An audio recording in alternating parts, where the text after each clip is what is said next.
What is up, guys? Antagonist here. Today we're going to be taking a look at the Me262 A1, the most recent update, 1.55. Today we're flying out over Berlin, and my first target is a P-80 who I challenge in the head-on.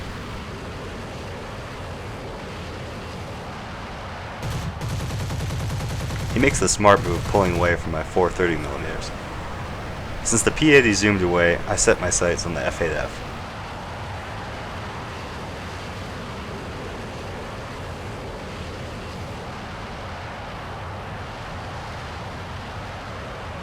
I do a slow turn to maintain my energy.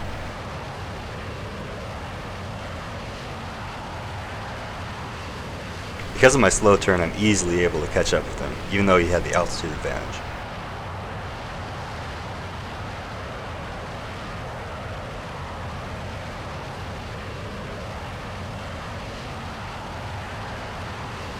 He squirms to get away, but the Me262 has a superior rudder control to an F8F and a similar roll rate.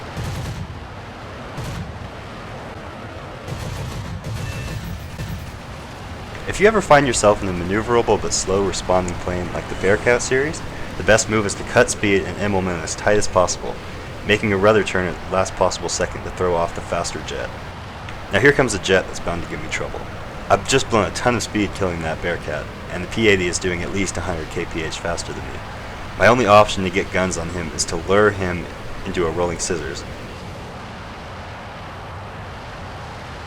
He doesn't take the bait, but rather does an energy loop to keep his distance from me. Very smart move. Another P-80 passes me by, rather thankfully to be honest. Two high energy jets versus a low altitude, low energy 262 would be bad news. Since trying to engage the other P-80 would drain more energy, I steered my course towards the first P-80. Games like this bring back fond memories of when the 262 was essentially a joke compared to what it faced. Still, there was nothing like killing an enemy built 10 years from when the 262 rolled off the line. You kids nowadays have it lucky. A battle where you're in a fully upgraded 262 versus planes of the same ability is a fighter's dream, and something I had looked forward to a long time. I continue my pursuit of P-80, but while he burns off energy doing a high G climb for altitude, I gain a bit more speed and follow in a slow climb.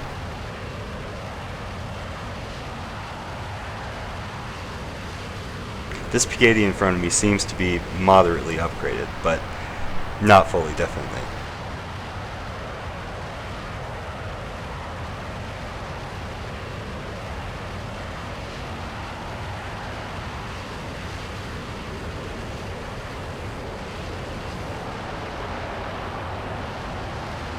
I quickly catch up on him, and eventually he stalls out. He gives me the absolute perfect angle, and I just execute him with a short burst.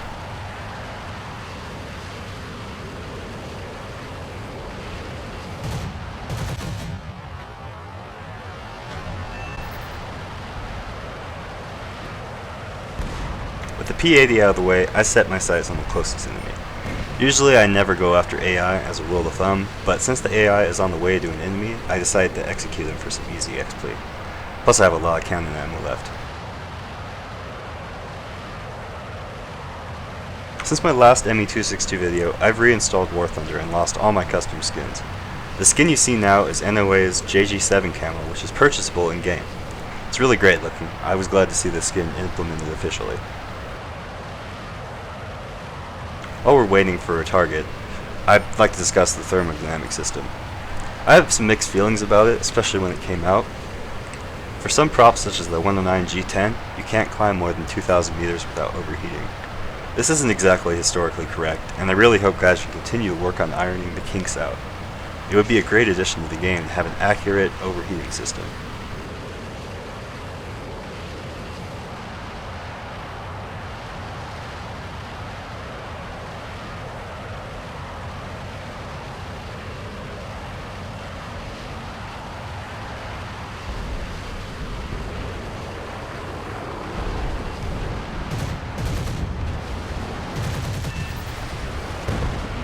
I look cool and collected pulling off that kill, but in reality I almost pissed myself. I pretty much crashed into him.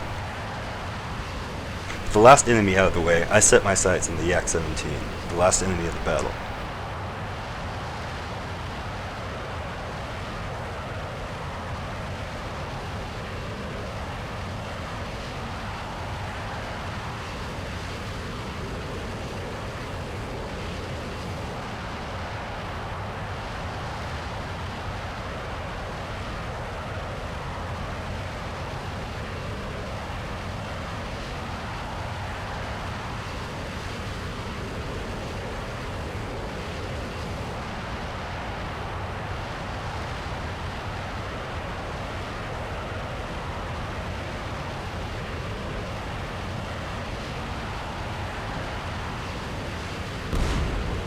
Since the rest of my team seems to be props, I'm the one enemy he can't outrun. He attempts a long turn, then a reversal, but he picks the wrong moment to turn and I rip off his fuel tank.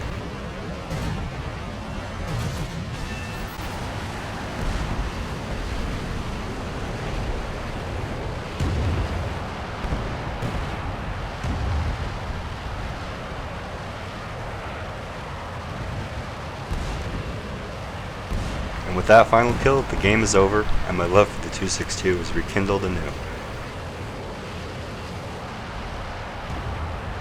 I see myself playing a little bit more in the future, but for now I'm working on a couple more videos, so I need to fly those planes.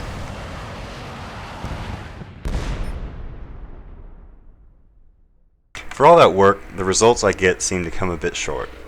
Oh well, jets have always been a pain to grind without premium. And with that, I'll see you next time, guys. Don't forget to join my Steam group to see announcements and flight times.